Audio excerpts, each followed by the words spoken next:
हरित क्रांति है, इसका पॉजिटिव इम्पैक्ट तो पड़ा ही पड़ा, लेकिन इसके साथ साथ इसका नेगेटिव इम्पैक्ट भी पड़ा। सॉइल का ख्याल रखना किसी ने ज़रूरी नहीं समझा। जो हमारी हेल्थ के साथ खिलवाड़ मत करे, ने तो कुछ दिया लेकिन लिया भी बहुत कुछ। अब ऑर्गेनिक खेती की क्या जरूरत पड़ी? उससे पहले क्या करते थे तुम लोग?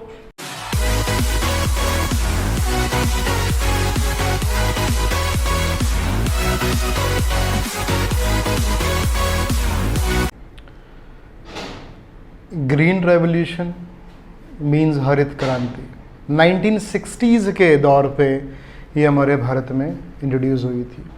है क्या ग्रीन रेवोल्यूशन? तो basically high yielding varieties, high yielding seeds, high yielding varieties of seeds का यूज़ होना भारत में, जिसको मैक्सिकन वेराइटी ऑफ सीड्स कहते हैं। ठीक है, हाई यील्डिंग वेराइटी का मतलब क्या है कि इसकी जो प्रोडक्टिविटी है सीड की, ज़्यादा यील्ड प्रोड्यूस करता है, उसका यूज़ करना भारत में।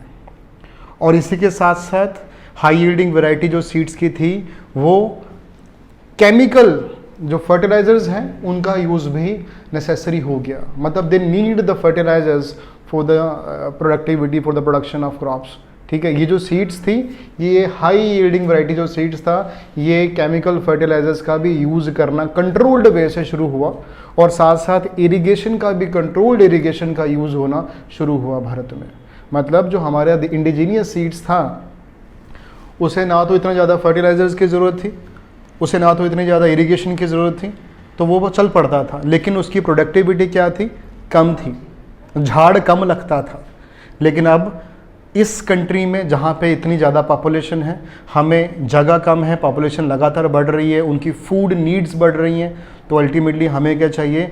ऐसा पौधा, ऐसा सीड जो यहाँ का मासिस का पेट भर सके, मतलब डेफिनेटली थोड़े में ज़्यादा प्रोडक्शन हो सके। That is high yielding variety of seeds. लेकिन वो मैंने पहले ही बताया आपको कि वो जो सीड्स हैं उनको केमिकल फर्टिलाइजर्स की ज़रूरत है, उनको कंट्रोल्ड इरिगेशन की ज़रूरत है। तो हमें ये चीज़ें भारत में कहाँ मिलती थी या कहाँ हम ले सकते थे, कर सकते थे? तो वो जो एरिया है वो सबसे पहले कौन सा राज्य है? पंजाब, हरियाणा और वेस्टर्न यूपी। यहाँ पे इरिगेशन के लिए ट्यूबवेल्स का यूज़ किया गया, ground water tube wells, you know that, वहाँ से पानी निकाला गया। यहाँ का जो फार्म साइज था वो बड़े साइज थे। यहाँ के जो फार्मर्स थे वो कैपेबल थे कंट्रोल्ड इरिगेशन के लिए, है ना, सेटअप तैयार करने के लिए, फर्टिलाइजर्स का यूज़ करने के लिए पैसा चाहिए तो उनके पास था। तो जो हरित क्रांति, ये ग्रीन रेवोल्यूशन की जो शुरुआत होती है वो कहाँ से होती है? पंजाब से, हरियाणा से और वेस्टर्न में यूपी से। आप ये चीज़ याद रखेंगे, right.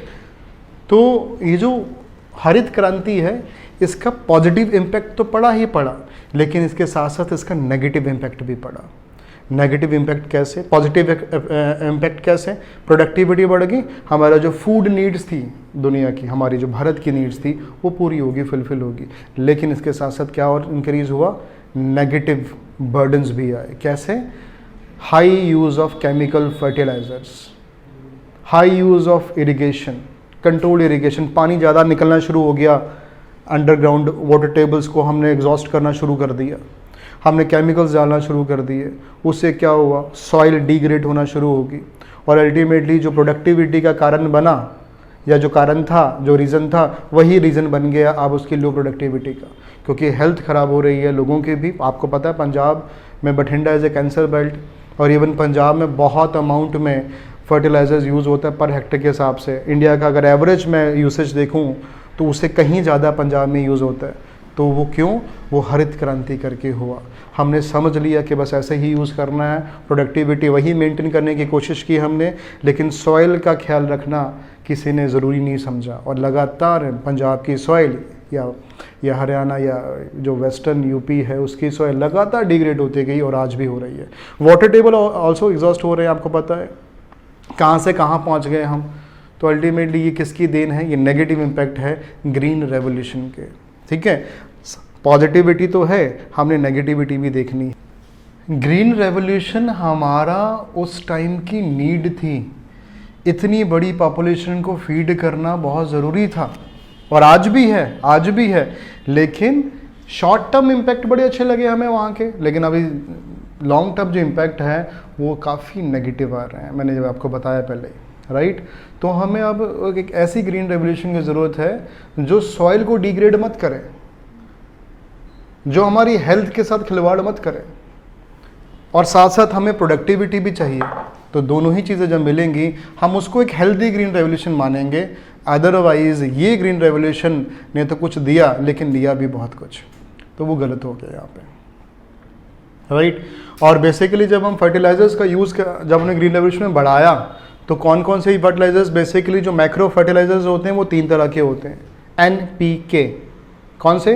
NPK, nitrogen, phosphorus and potassium, right. NPK का यूज़ ज़्यादा हुआ हमारे देश में, पंजाब में यहाँ पे। अब गवर्नमेंट को सब्सिडीज़ भी ज़्यादा देनी पड़ी ताकि यूज़ हो, क्योंकि गवर्नमेंट को भी सपोर्ट करना है। हरित क्रांति को गवर्नमेंट ने सपोर्ट किया और गवर्नमेंट ने सब्सिडीज़ दी, और जो चीज़ सब्सिडाइज हो जाती है आपको पता है उसका वैल्यू, उसकी प्राइस कॉस्ट कम हो जाती है। तो कम हुई, हमें सस्ते में मिली, हमने बिना जाने बिना देखे वो NPK का यूज़ किया अपने खेतों पर, और अल्टीमेटली आज सब रो रहे हैं, राइट।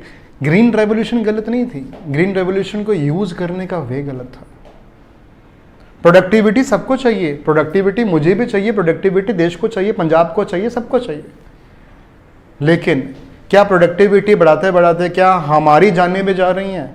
हाँ, ये क्वेश्चन मार्क है, वो गलत है, उसके बारे में सोचना पड़ेगा, राइट। हमें एक सेकंड फेज की ज़रूरत है ग्रीन रेवोल्यूशन के, जहाँ पे हम फर्टिलाइजर्स का यूज़ कम करें और जो मैन्यूअर्स हैं, राइट, जो इंडिजीनियस जो हम पहले काम करते थे, जिसको आप जो सो कॉल्ड वो कहते हो क्या, ऑर्गेनिक खेती एंड ऑल दैट, उसकी तरफ हमें बढ़ना पड़ेगा, और वहीं से कुछ सोल्यूशन ढूंढना पड़ेगा कि ऑर्गेनिक खेती में ही प्रोडक्टिविटी को इंक्रीज कैसे किया जाए, राइट। प्रॉब्लम तो दिख रही है, सोल्यूशन भी देखना पड़ेगा।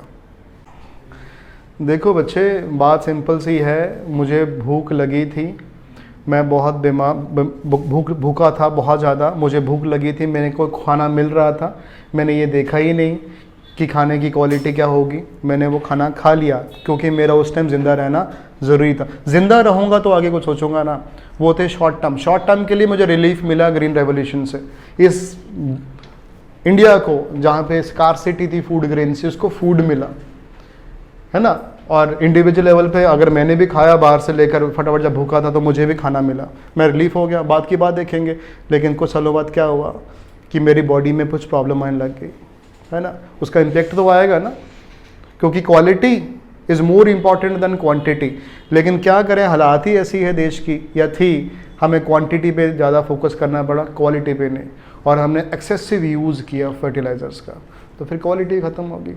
आज बातें हो रही हैं कि ग्रीन रेवोल्यूशन जो आई थी वो ठीक थी या नहीं, और मेरे अकॉर्डिंगली उस टाइम के लिए वो ठीक थी, लेकिन अब उसके साइड इम्पैक्ट या साइड इफ़ेक्ट्स देखने को मिल रहे हैं हमारी बॉडीज़ में, इस एनवायरनमेंट में, इस वाटर रिसोर्सेज में। तो अल्टीमेटली क्या है, हमें उस तरफ में ध्यान देना पड़ेगा, अब क्वालिटी की तरफ ध्यान देना पड़ेगा। तभी तो वो आजकल चल रहा है ना, वो क्या ऑर्गेनिक खेती एंड ऑल दैट, ये कंसेप्ट अभी अभी शुरू हुआ ना कुछ सालों पहले। ग्रीन रेवोल्यूशन तो 1966 से चलती है यार, ये 60s से, तो उसको तो 50-60 साल हो गए हैं। तो अब ऑर्गेनिक खेती की क्या जरूरत पड़ी? उससे पहले क्या करते थे तुम लोग? उससे पहले भी तो ऑर्गेनिक करते थे, उसके बाद वहाँ पर है क्वांटिटी करके, अब क्वालिटी तंग कर रही है तो फिर दोबारा ऑर्गेनिक की तरफ आने की कोशिश हम कर रहे हैं, बस ये चीज़ है। लेकिन हम क्वांटिटी से कॉम्प्रोमाइज़ नहीं कर सकते। कर सकते हैं क्या? इतनी बड़ी आबादी है, इसका मतलब अब साफ है, हमें क्वांटिटी भी चाहिए और उसके साथ साथ अब हमें क्वालिटी भी चाहिए, राइट।